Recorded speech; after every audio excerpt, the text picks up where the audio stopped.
the sky on a clear night away from lights and you can't see stars, it's a problem.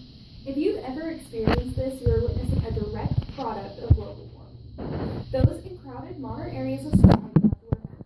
Another unfortunate product of climate change. Imagine Nemo swimming in the ocean with Dory. They're going to go see Marlin when they get trapped in a literal sea of trash.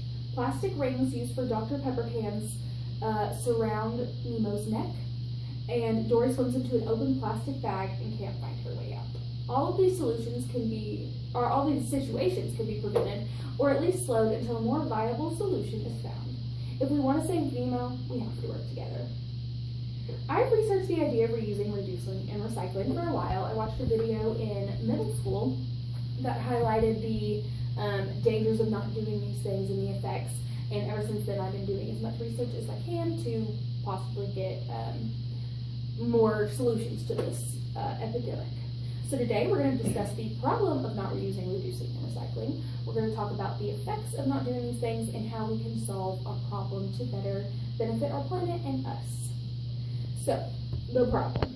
The main issue with our planet not living up to its full capabilities is the fact that we as humans do not take care of it.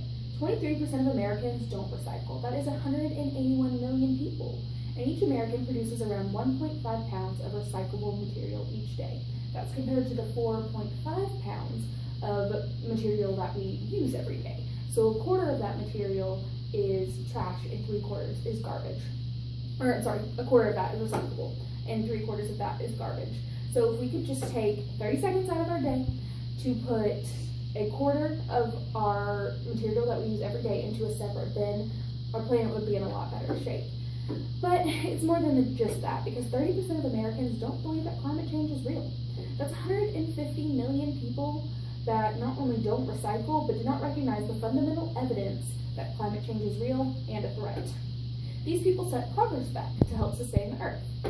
They're hindering education, and that is one of the biggest factors. Education. Very few states require extensive lessons taught in public schools about the causes, effects, and solutions surrounding climate change and recycling. This leads to many children growing up with a lack of knowledge where they should have a wealth. If we rely on the future generations to slow and stop this problem, we need to educate and model the behavior at all costs. Recycling in classes and at home increases a child's awareness and therefore their likelihood to recycle or put effort into stopping climate change.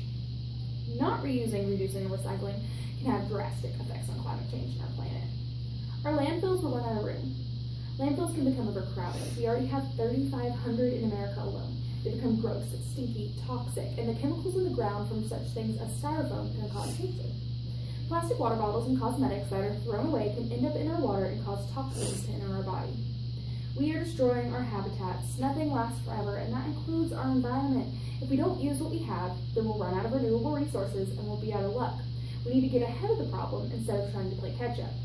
So how can we solve this problem? Well, we can make recycling mandatory. If we provide a legal backbone in America, preferably in each developed country, to have a mandatory recycling program, our planet would be a lot better off. Along with our city trash pickup, we can include a recycling bin pickup to have more incentive.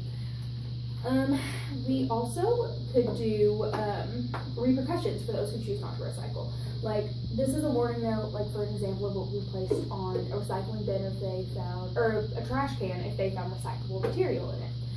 So it's kind of like a warning note. We can provide classes to educate people on the importance of saving our planet, community service, a fine to all those people who do not recycle and choose not to. So how can we solve this problem? We also need to increase education. So beyond just making it legal or illegal, we need to increase education on all ways so we can save our Earth. We need to make an inclusive curriculum for all ages in public schools, not only on recycling, but on reusing and reducing as well, and how it can help slow the process of climate change. And we need to increase funding in programs and majors that can help with the environmental sciences. We need to build interest and productivity in these fields if we want to get ahead. We need to save our planet while we still can.